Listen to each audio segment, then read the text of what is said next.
So hi everyone, welcome back to my channel. তো আজকের ভিডিওতে আমরা WBPSC মিসলেনিয়াস 2026-এর জন্য হিস্ট্রি থেকে কিছু ইম্পর্টেন্ট কোয়েশ্চেন্স আর সাথে প্রচুর এক্সট্রা ইম্পর্টেন্ট ডিটেলসও কভার করব। আর এটা পার্ট 1। হিস্ট্রি তোমরা মোটামুটি 4 থেকে 5টি ভিডিও পাবে, কারণ অ্যানসিয়েন্ট, মিডিভেল এবং মডার্ন তিনটেই কভার করতে হবে। আর আশা করি তোমাদের ক্লাসগুলোতে কমপ্লিট হিস্ট্রি রিভিশন হয়ে যাবে। আমি সেভাবেই ক্লাসটি সেট করেছি। তোমরা কমপ্লিট দেখো, তাহলে বুঝতে পারবে কতটা হেল্পফুল হবে ক্লাসগুলো। আর পিডিএফ তোমরা আমার টেলিগ্রাম চ্যানেলে পেয়ে যাবে, ডিসক্রিপশনে লিঙ্ক দেওয়া রয়েছে, সেখান থেকে তোমরা জয়েন হয়ে যাও। আর চ্যানেল নতুন হলে অবশ্যই চ্যানেলটিকে সাবস্ক্রাইব করে দিই, বুঝতে পারলে? তো চলো তাহলে স্টার্ট করি। ফার্স্ট কোয়েশ্চেন রয়েছে, ভারতের প্রাচীনতম পশুপালনের অ্যানিমাল ডোমেস্টিকেশন প্রত্নতাত্ত্বিক প্রমাণ নিচের কোন স্থানটি থেকে পাওয়া গেছে?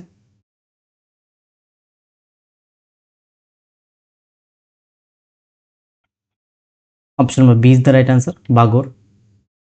দেখো, রাজস্থানের বাগড় এবং মধ্যপ্রদেশের আদমগড় থেকে মধ্যপ্রস্তর যুগে প্রথম পশুপালনের প্রমাণ মেলে। মেহেরগড় হলো ভারতীয় উপমহাদেশে কৃষিকাজ ও স্থায়ী বসবাসের প্রাচীনতম কেন্দ্র, যা নব্যপ্রস্তর যুগের অন্তর্গত। ভীমবেটকা গুহাচিত্রের জন্য বিখ্যাত, যা মধ্যপ্রদেশের রায়সেন জেলায় অবস্থিত এবং এটি ইউনেস্কো ওয়ার্ল্ড হেরিটেজ সাইট। বুর্জহম, যেটা জম্মু কাশ্মীরে অবস্থিত, নব্যপ্রস্তর যুগের মাটির তলায় গর্ভগৃহ, পিট ডুয়েলিং ও কুকুরের সাথে মানুষের সমাধির জন্য পরিচিত। মধ্যপ্রস্তর যুগের প্রধান বৈশিষ্ট্য হলো ক্ষুদ্র প্রস্তর হাতিয়ার, যা মাইক্রোলিথ ব্যবহার। কোয়েশ্চেন নাম্বার 2, ভারতীয় প্রাক ইতিহাসের জনক কাকে বলা হয়? Option number B is the right answer, Robert Bruce Foote. Robert Bruce Foote 1863 সালে তামিলনাড়ুর পল্লবরম থেকে ভারতের প্রথম প্রাচীন প্রস্তর যুগের হাতিয়ার আবিষ্কার করেন। আলেকজান্ডার কানিংহাম হলেন ফাদার অফ ইন্ডিয়ান আর্কিওলজি, যা ভারতীয় প্রত্নতাত্ত্বিক জনক। ভারতের প্রাচীনতম হস্তকুঠার বা হ্যান্ড অ্যাক্স সংস্কৃতিতে সোহান সংস্কৃতি বলা হয়।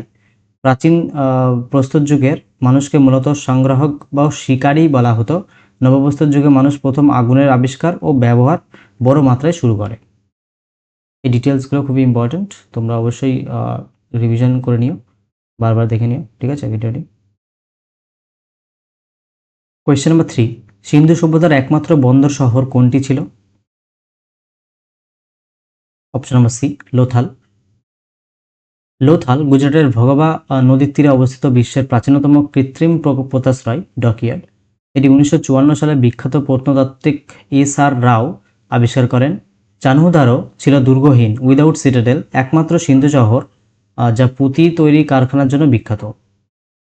মানে চানহুদারো একমাত্র সিন্ধু শহর যেখানে কোনো সিটাডেল ছিল না, মানে দুর্গহীন ছিল, আর যেখানে যা পুঁতি তৈরির জন্য বিখ্যাত ছিল। সিন্ধু সভ্যতার নগর পরিকল্পনা ছিল সুনির্দিষ্ট গ্রিড সিস্টেম ভিত্তিক। সিন্ধু সভ্যতার মানুষের প্রধান রপ্তানি পণ্য ছিল তুলা, গ্রিকরা যাকে সিগুন বলতো, বা তামার সামগ্রী। কোয়েশ্চেন নাম্বার 4, বিখ্যাত নৃত্যরতা তরুণীর ব্রোঞ্জ মূর্তিটি কোন কেন্দ্র থেকে উদ্ধার করা হয়েছে? দেখো, অ্যানসিয়েন্ট হিস্ট্রি থেকে কোয়েশ্চেন আমি স্টার্ট করেছি, ধীরে ধীরে তোমরা নেক্সট ভিডিওগুলোতে মেডিভিয়াল এবং মডার্ন হিস্ট্রি সবগুলো থেকেই কোয়েশ্চেন পাবে। এভাবে আমি টোটাল হিস্ট্রি কভার করিয়ে দেবো, ঠিক আছে। অপশন নম্বর বি হবে সঠিক উত্তর, মহেঞ্জোদারো। মূর্তিটি লস্ট ওয়্যাক্স কাস্টিং, লুপ্ত মোম পদ্ধতি ধাতু ঢালাই কৌশলে তৈরি করা হয়েছিল। মহেঞ্জোদারো অর্থের মৃতস্তূপ 1922 সালে রাখালদাস বন্দ্যোপাধ্যায় আবিষ্কার করেন। এটি সিন্ধু নদীর তীরে অবস্থিত। কালীবাঙ্গান, যেটা রাজস্থানে অবস্থিত, শব্দটির অর্থ হলো কালো চুরি। এখান থেকে লাঙ্গল দেওয়া কাঠের জমি ও উটের হাড়ের প্রমাণ মেলে। ধোলাভিরা, যেটা গুজরাটে অবস্থিত, উন্নত জল সংরক্ষণ ব্যবস্থা, ওয়াটার ম্যানেজমেন্ট এবং 3টি ভাগে বিভক্ত নগর কাঠামোর জন্য পরিচিত। সিন্ধু সভ্যতার লিপি ছিল বোস্টোফেডন পদ্ধতির, যা ডান দিক থেকে বাম দিকে এবং পরের লাইন বাম দিক থেকে ডান দিকে লেখা হতো।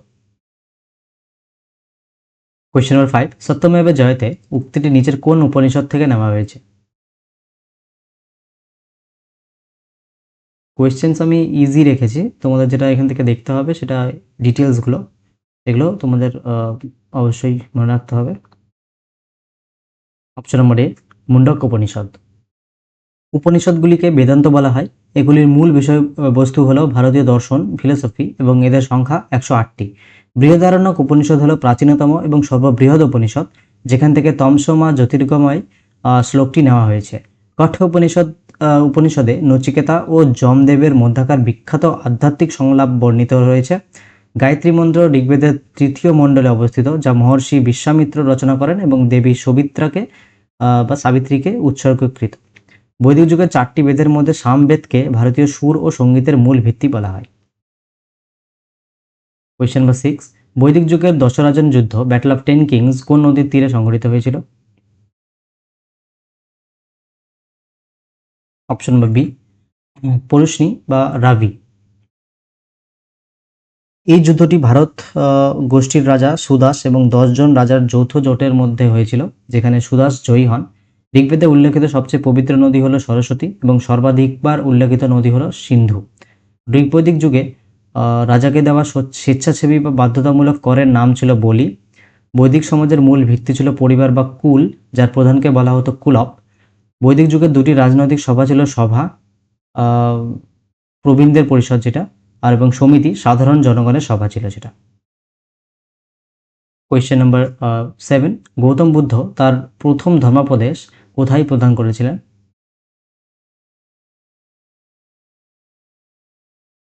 Option number B, Sarnath. Sarnath বুদ্ধদেবের প্রথম ধর্মোপদেশ দেওয়ার ঘটনাকে ধর্মচক্র প্রবর্তন বলা হয়। বুদ্ধদেব বোধগয়ায় নিরঞ্জনা নদীর তীরে অশ্বত্থ বা বোধিবৃক্ষ গাছের নিচে জ্ঞান বা বোধি লাভ করেন। তার মহাপরিনির্বাণ দেহত্যাগ ঘটনাকে ঘটে কুশীনগরে মল্ল মহাজন পদের অধীনে।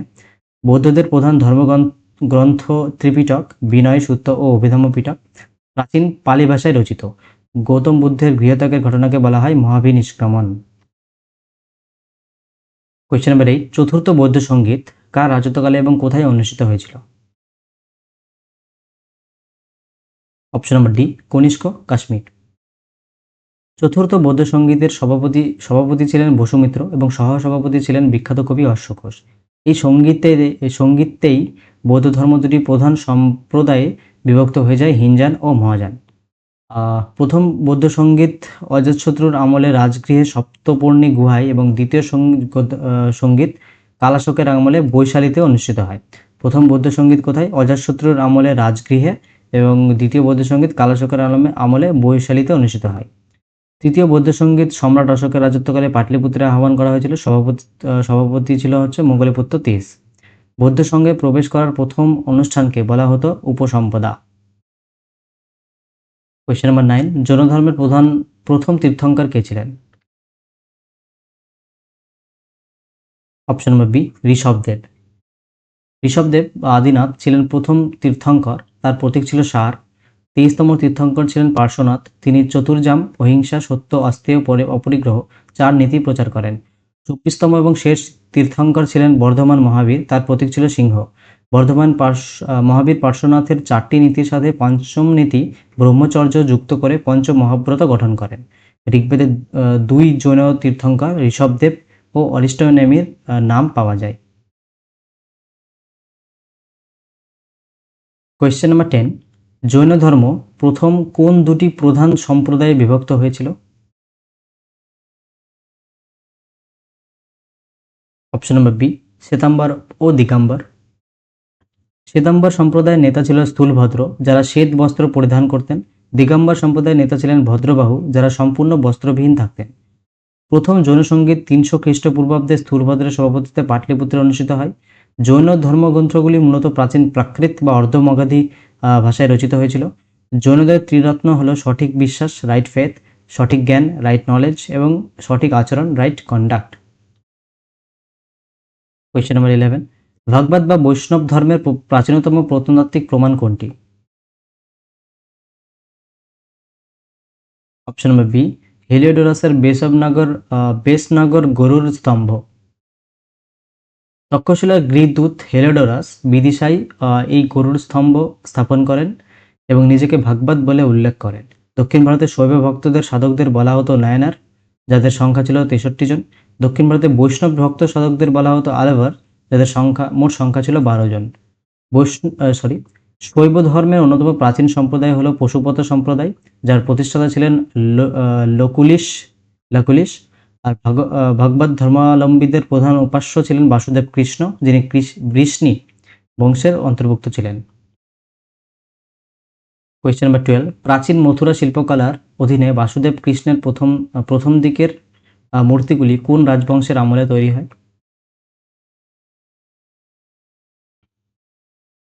Option number C is the right answer, Kushan বংশ।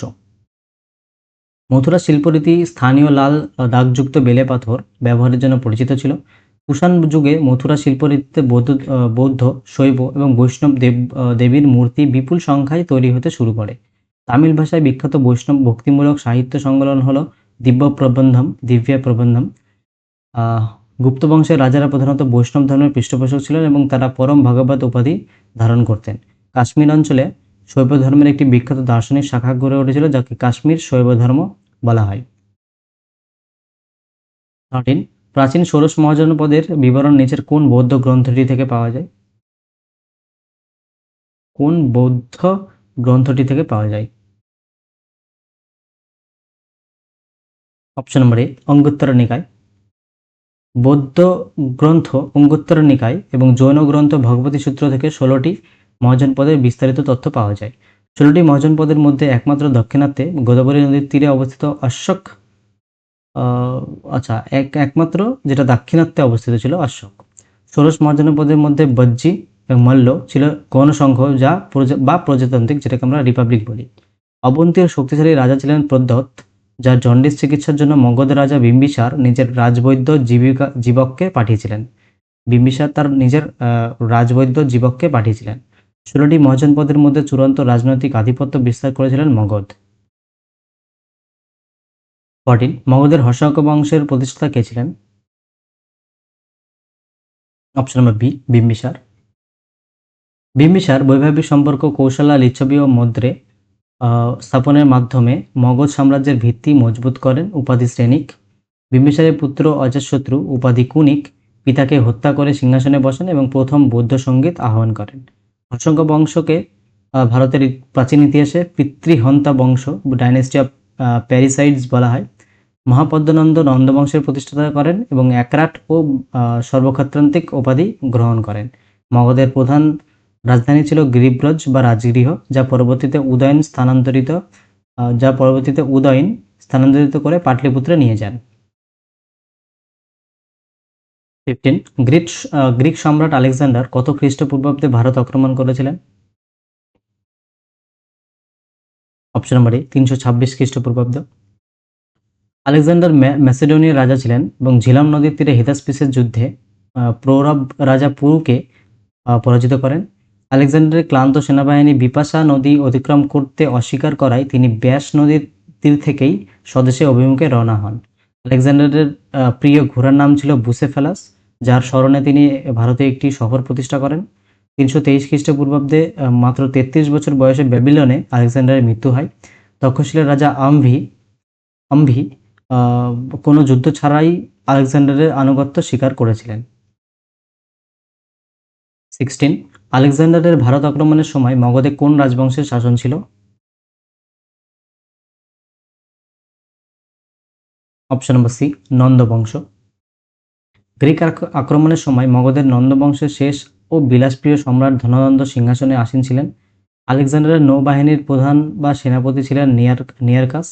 গ্রিক লেখকরা ধননন্দকে অগ্রামেস বা জ্যান্ড্রামেস নামে অভিহিত করতেন। গ্রিক অভিযানের ফলে ভারতে বিখ্যাত গান্ধার শিল্পকলা এবং গ্রিক মুদ্রা শৈলীর অনুকরণ শুরু হয়। আলেকজান্ডার ভারতে প্রায় 19 মাস অবস্থান করেছিলেন। 19 মাস। 17, প্রাচীন ভারত বিষয়ক গ্রন্থ ইন্ডিকা কার লেখা?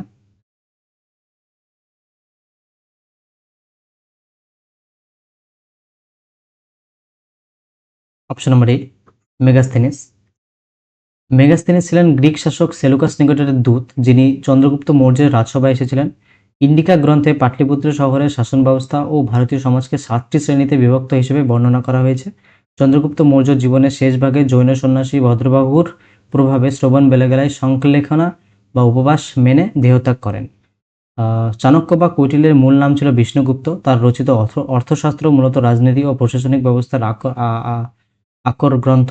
চন্দ্রগুপ্ত মৌর্য গ্রিক বীর সেলুকাসকে পরাজিত করে হিরাট, কান্দাহার, কাবুল এবং মাকরান অঞ্চল লাভ করেছিলেন। 18, অশোকের কলিঙ্গ যুদ্ধের বর্ণনা নিচের কোন শিলালেখে স্পষ্টভাবে পাওয়া যায়? Option number B 13 major rock edict. ত্রয়োদশ প্রধান শিলালেখ। 261 খ্রিস্টপূর্বাব্দে অশোকের রাজ্যাভিষেকের 8তম বর্ষে রক্তক্ষয়ী কলিঙ্গ যুদ্ধ সংঘটিত হয়। অশোকের শিলালেখের পাঠোদ্ধার 1837 সালে প্রথম করেন ইস্ট ইন্ডিয়া কোম্পানির কর্মকর্তা জেমস প্রিন্সেপ। শিলালেখাগুলিতে অশোককে দেবানাংপ্রিয় প্রিয়দর্শী উপাধিতে ভূষিত করা হয়েছে। অশোকের শিলালেখের ভাষা ছিল প্রধানত প্রাকৃত এবং লিপি ছিল ব্রাহ্মী ও খরষ্টি উত্তর পশ্চিম সীমান্তে। ভাব্রু শিলালেখ থেকে প্রমাণিত হয় যে অশোক বৌদ্ধ ধর্ম গ্রহণ করেছিলেন এবং এতে বুদ্ধ ধর্ম ও সংঘর প্রতি শ্রদ্ধা জানানো হয়। বৌদ্ধ ধর্ম ও সংঘ। 19 মৌর্যোত্তর যুগে শুঙ্গ রাজবংশের প্রতিষ্ঠাতা কে ছিলেন? Option number B Pushyamitra Shunga. 185 খ্রিস্টপূর্বাব্দে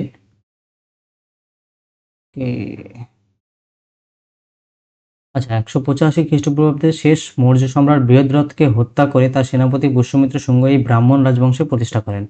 পুষ্যমিত্র শুঙ্গ রাজত্বকালে 2টি অশ্বমেধ যজ্ঞ করেছিলেন, যার প্রধান পুরোহিত ছিলেন বিখ্যাত ব্যাকরণবিদ পতঞ্জলি। মহাকবি কালিদাসের বিখ্যাত সংস্কৃত নাটক মালবিকাগ্নি মিত্রাম পুষ্যমিত্রের পুত্র অগ্নিমিত্রা ও রাজকন্যা মালবিকাগ্নির প্রেমের কাহিনীর ওপর ভিত্তি করে রচিত। শুঙ্গ রাজাদের মূল রাজধানী ছিল বিদিশা। বিখ্যাত ভিলসা বা ভরত স্তূপের বেষ্টনী প্রাচীর ও তোরণ শুঙ্গ যুগেই পুনর্নির্মিত ও প্রসারিত করা হয়। 20 গাথা সপ্তশতী গ্রন্থটি সাতবাহন বংশের কোন রাজা রচনা করেছিলেন? অপশন নম্বর সি হাল। রাজা হাল হল 17তম সাতবাহন রাজা ছিলেন এবং গাথা সপ্তশতী গ্রন্থটি প্রাচীন মহারাষ্ট্রী প্রাকৃত ভাষায় রচিত। সাতবাহন বংশের প্রতিষ্ঠাতা ছিলেন সিমুখ। এটা সিমুখ হবে, ঠিক আছে, সিমুখ। এবং এই বংশের সর্বশ্রেষ্ঠ শাসক ছিলেন গৌতমীপুত্র সাতকর্ণী। গৌতমীপুত্র সাতকর্ণীর বীরত্ব ও কৃতিত্বের কথা নাসিক প্রশস্তিতে উল্লেখিত আছে, যা তার মাতা গৌতমী বালশ্রী রচনা করেন। সাতবাহন রাজারা ভারতে প্রথম সীসা, লেড এবং প্রোটিন ধাতুর মুদ্রার প্রচলন করেছিলেন।